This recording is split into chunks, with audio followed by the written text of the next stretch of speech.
राधे राधे गुरु जी। मेरा प्रश्न है कि गुरु जी हम अमृतसर पंजाब से आए हैं, तो हम हैं लखनऊ के, तो वहाँ पे हम 25 साल से रह रहे हैं।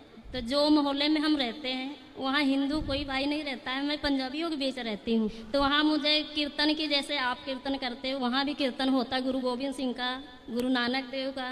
तो हमको वहाँ जोड़ा है।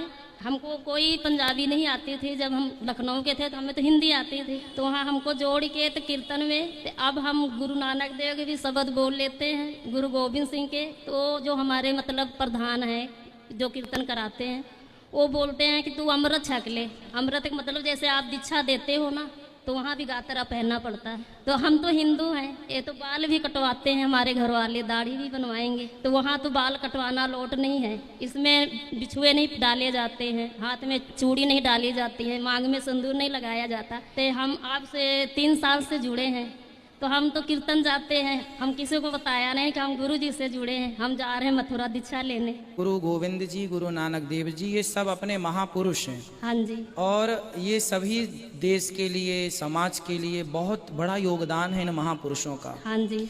अब वो लोग भी तो राम राम जपते हैं। हाँ जी। अब वहाँ गुरुवाणी में राम लिखा हुआ, गुरुवाणी में तो राम नाम लिखा ही है। हाँ, हरी पोथी में जो शब्द बोलते हैं वहाँ हाँ, पंजाबियों में, हाँ, हरी पोथी में राम का नाम हाँ, लिखा हुआ। तो वो भी राम राम जपते हैं। हाँ जी। यहाँ तक कि गुरु नानक देव जी स्वयं भगवान राम के ही उपासक थे। हाँ जी। भगवान का ही वो चिंतन करते थे, पर वो भगवान का चिंतन करते करते खुद भगवानमय हो गए थे। तो मैं दीक्षा लेके आपका वहाँ कीर्तन कर सकती हूँ? हाँ हाँ बिल्कुल। हिंदू और सिख ये दो नहीं, हाँ जी। ये दोनों एक हैं। हाँ जी। तो ये जो सिख हैं ये सब गुरु नानक देव जी के शिष्य हैं। शिष्य का फिर सिख हो गया। हाँ जी। तो वो सिख अलग अपने आप को मानने लगे, जबकि गुरु नानक देव जी का आप गूगल में हिस्ट्री डालिए, तो गूगल में ही आप डालेंगे तो गुरु नानक देव जी स्वयं ब्राह्मण थे, खुद हिंदू थे।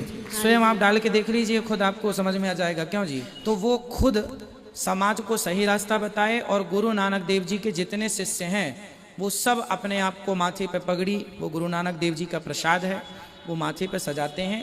तो आप हिंदू और सिख इन्हें दो नहीं मानना चाहिए। हम और सिख एक ही हैं, कोई अलग अलग नहीं है। ठीक है? उनसे और आपको बताइए, गुरुवाणी मेरे पास भी रखी है, मैं भी पढ़ता हूँ। उसमें भगवान श्री कृष्ण की वाणी है। गीता में जो भगवान ने उपदेश दिया ना, वह भी उसमें है। और भगवान राम का बहुत सारा चरित्र, राम जी के बारे में बहुत सारी जानकारियाँ गुरुवाणी में है। तो चाहे गुरु नानक देव जी हों या गुरु गोविंद देव जी हों, इन सब महापुरुषों ने खूब भगवान का नाम गाया है और लोगों को जपाया है ना। गुरु नानक देव जी तो खुद भगवान है, ये मान लीजिए आप।